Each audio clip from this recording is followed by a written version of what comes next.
everyone, welcome to the world of alchemy.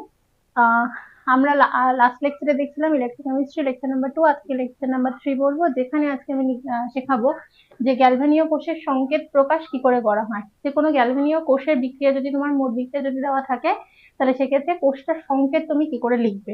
মনে করো তোমার কোনো কোষ এরকম ভাবে দেওয়া আছে x plus x solid plus y plus aqueous থেকে তোমার তৈরি হচ্ছে x plus aqueous plus y solid.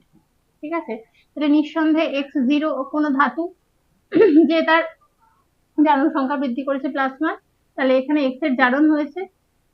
আর y প্লাস কোনো অধাতু মানে কোনো ধাতু, সেও বিজারিত হয়েছে এখানে, তার মানে y প্লাস সেই বর্জিত ইলেকট্রন x এর কাছ থেকে নিয়ে তাহলে y এ বিজারিত হয়েছে, তাহলে y প্লাস এর বিজারণ হয়েছে আর x এর জারণ হয়েছে।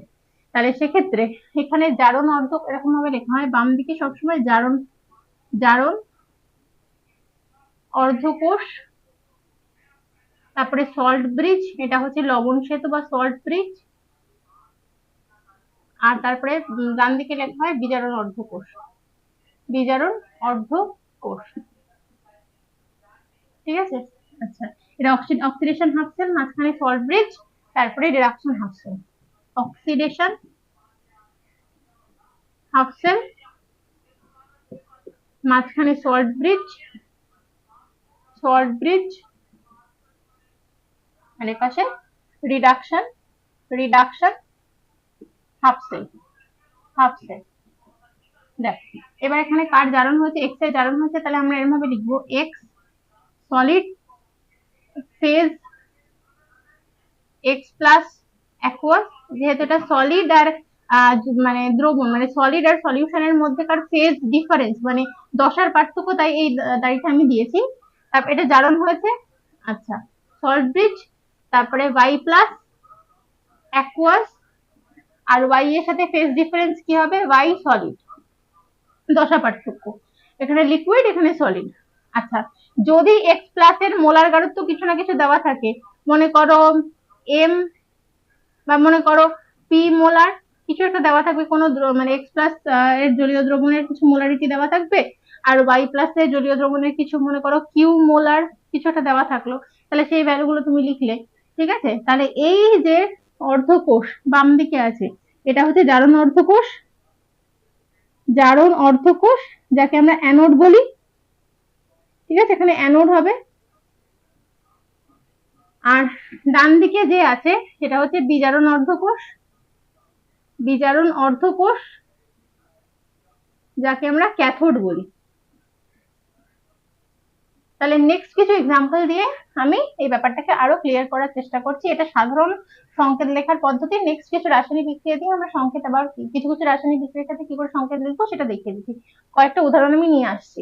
ঠিক আছে, আচ্ছা, এটা টুকে নাও।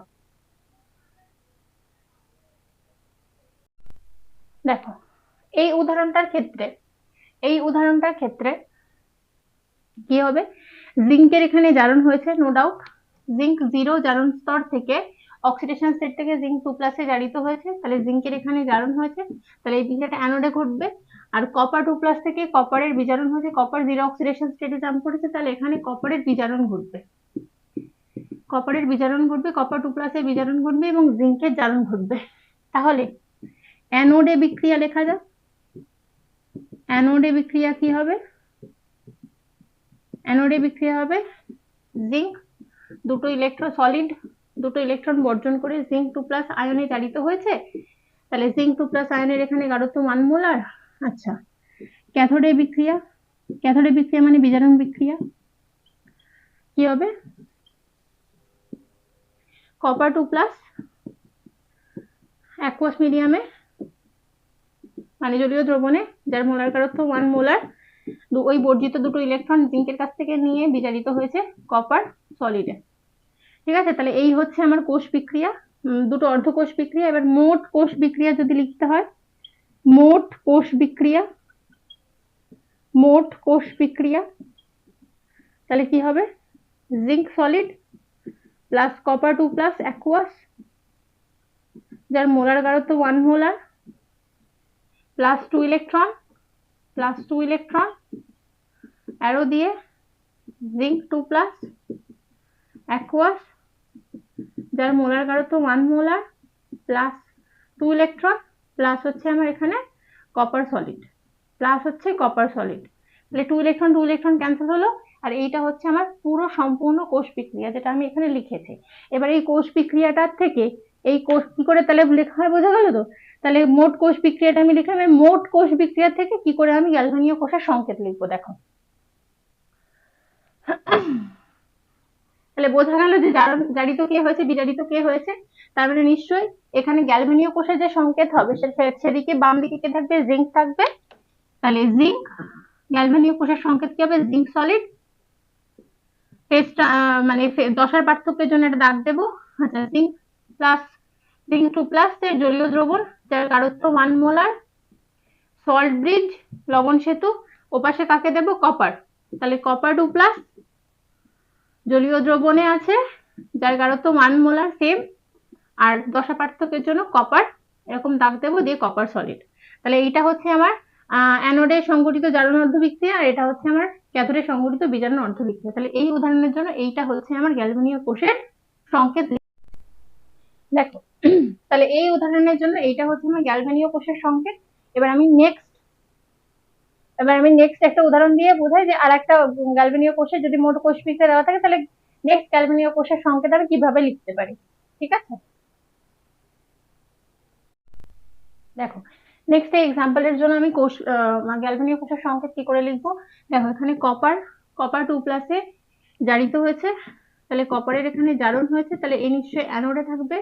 আর সিলভার 0-তে, মানে কপার 0 থেকে কপার +2+ জারিত হয়েছে, তাহলে কপারের এখানে জারণ হয়েছে, এটা নিশ্চয়ই অ্যানোডে সংঘটিত বিক্রিয়া হবে। আর সিলভার 0-তে বিজারিত হয়েছে, তাহলে এখানে সিলভার প্লাসের বিজারণ হয়েছে, তাহলে এটা নিশ্চয়ই ক্যাথোডে হবে। তাহলে এক্ষেত্রে গ্যালভানীয় কোষের আমি আর কোষ বিক্রিয়া লেখাচ্ছি না, এক্ষেত্রে মোট ইলেকট্রনের আদান প্রদান কটা হয়েছে, অক্সিডেশন স্টেট দেখেই বুঝতে পারছো 2টো ইলেকট্রনের আদান প্রদান হয়েছে। তাহলে এখানে গ্যালভানীয় কোষের সংকেত কি হবে, যেটা কপার 2+ থাকবে অ্যানোডে, সিলভার থাকবে ক্যাথোডে। তাহলে কপার সলিড স্টেটে, কপার দাগ দেবো, কপার 2+, অ্যাকুয়াস মিডিয়াম জলীয় দ্রবণে যার গাঢ়ত্ব y মোলার, তারপর লবণ সেতু সল্ট ব্রিজ, তারপরে সিলভার প্লাস, এখানে এই স্টয়সিওমেট্রি গুলো না দিলেও চলে, যে মোল সংখ্যাগুলো না দিতে হয় না। আচ্ছা, সিলভার প্লাস জলীয় দ্রবণ যার মোলার গাঢ়ত্ব x মোলার, তারপর দাগ দেবো দশা পার্থক্যের জন্য, তারপর সিলভার সলিড। তাহলে উপরোক্ত যে মোট কোষ বিক্রিয়া তার জন্য গ্যালভানীয় কোষের সংকেত লেখার পদ্ধতি হচ্ছে এইটা।